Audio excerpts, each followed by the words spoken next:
Hello and welcome to a short story scene. I'm your host, the storyteller, and here we have a tale called The Geeburg Polo Club by Banjo Paterson. It was somewhere up the country in a land of rock and scrub that they formed the institution called Geeburg Polo Club. There was a long array of natives from the rugged mountainside, and the horse was never saddled and the Geeburgs couldn't ride. But their style of playing polo was irregular and rash. They had a mighty little science, but a mighty lot of dash. And they played on mountain ponies that were muscular and strong, though their coats were quite unpolished and their manes and tails were long. They used their training, those ponies, and wheeling cattle in the scrub. They were demons, were the members of the Geeburg Polo Club.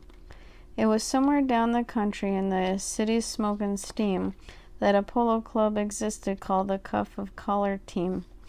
As a social institution, 'twas a marvelous success, for the members were distinguished by the exclusiveness in dress.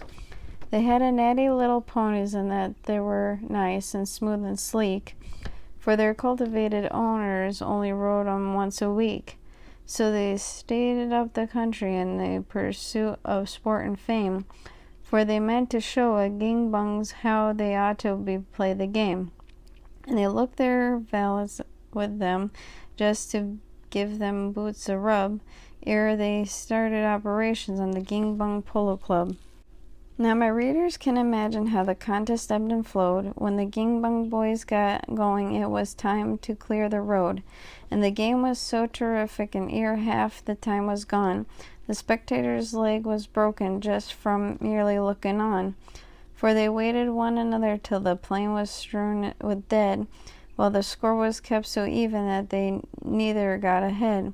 And the cuff and the collar captain, when he tumbled off to die, was the last surviving player, so that the game was called a tie. Then the captain of the Geeburgs raised slowly from the ground. Though his wounds were mostly mortal, yet he fiercely gazed around. There was no one to oppose him, all the rest were in a trance. So he scrambled on his pony for his last expiring chance, and he meant to make an effort to get the victory to his side.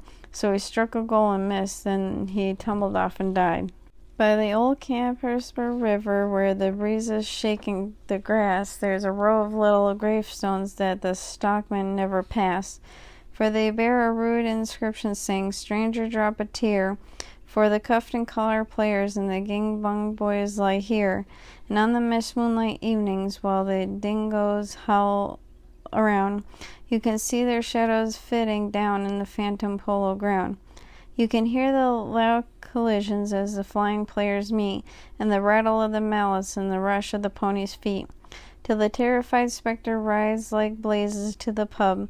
He's been haunted by the specters of Geeburg Polo Club. And that concludes our tale, The Geeburg Polo Club by Banjo Paterson.